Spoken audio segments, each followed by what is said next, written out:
Greetings from the second age of reason on this beautiful morning. Spring is nearly here, and this is a video response in regards to problems with education and educational policies. They are two different things, actually, although the policies do kind of affect the education. Have I had trouble with it? Not that much, actually.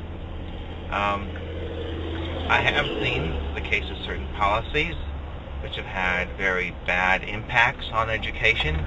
Such policies,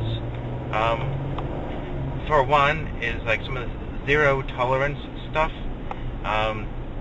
which they do as an easy out, so they don't have to adjudicate any doubtful matters. They just simply give you the prescribed punishment and you're out, because it's zero tolerance. No sense of justice, no sense of context, and some of it is rather draconian, especially compared to when I had gone to school. I remember laughing a little bit about when we were in school. We used to joke about it being like a prison, that they locked us up there and we had to do our time in this prison, and eventually we would be let out and graduated. And that was kind of a joke. And nowadays, when you go into some of the schools, they are like a prison. You know, heavy doors, you have to buzz to get in, you have to have special things for visitors and all that. It's very much like a prison, much more than it was than when we were just joking about it in grade school. And now, unfortunately, it's come to pass.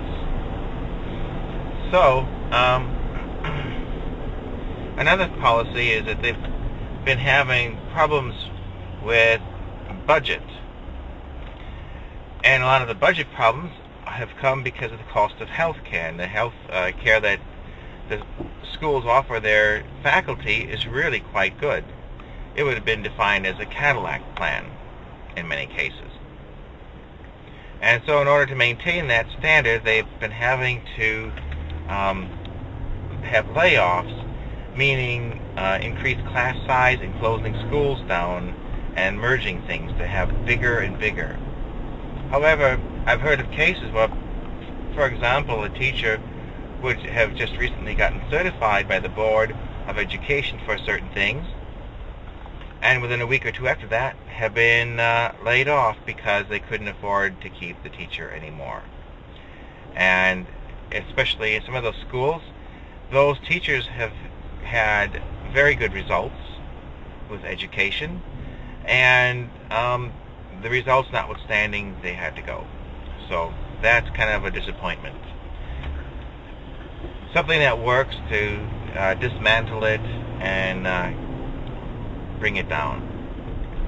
Anyway, there's the classroom methods, and what I liked and what I didn't like. Most teachers were very boring. You learned usually because you had to motivate yourself to learn.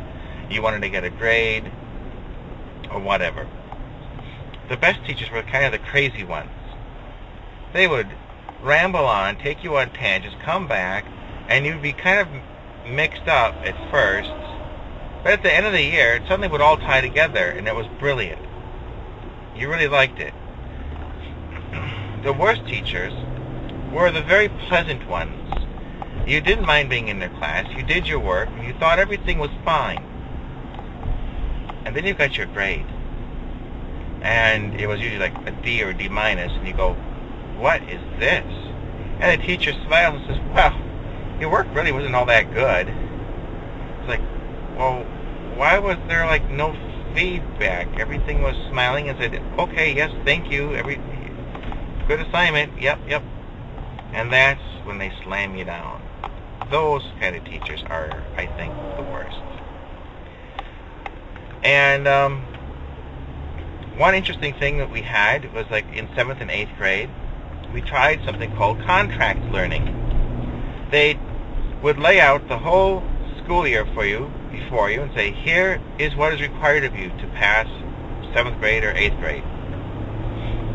And what you will do is, we're going to assume that you are a young man or a young lady, and you will negotiate with your teacher a sensible plan to learn this class. Maybe you're slower one week and faster another week. And we'll see how this goes this year. And there basically were two camps. There was the camp of, hey, now we're in control. We can learn this the way we want to learn it, or not. And so the groups kind of broke up into little, groups of, I don't know if you call them cliques or whatever. And so that group turned out to be like the party clique. They ended up just talking and having a great old time. And then at the end of the year, they suddenly noticed they had so much stuff to do. They were like really stressed out, trying to just barely pass. The other ones that I was a group of, we were the nerd bunch, and we said, if we can work hard and push for it, we could finish the year early and get out early. And that's what we did. The brighter ones of us finished up in early April. The rest of us were more like early May. And that gave us the better part of a month and a half to do, well, what they called independent study. And that was really great. And we ended up with good grades too, because we always met our contractual obligations that we had negotiated with the teacher, and it turned out to be a very good experience. But I would say that we were the minority in the class. Most of them were just kind of what you might call slackers, and that didn't work out as well. So I thought that was a great year or two that I went through, although not everybody might agree. So I don't know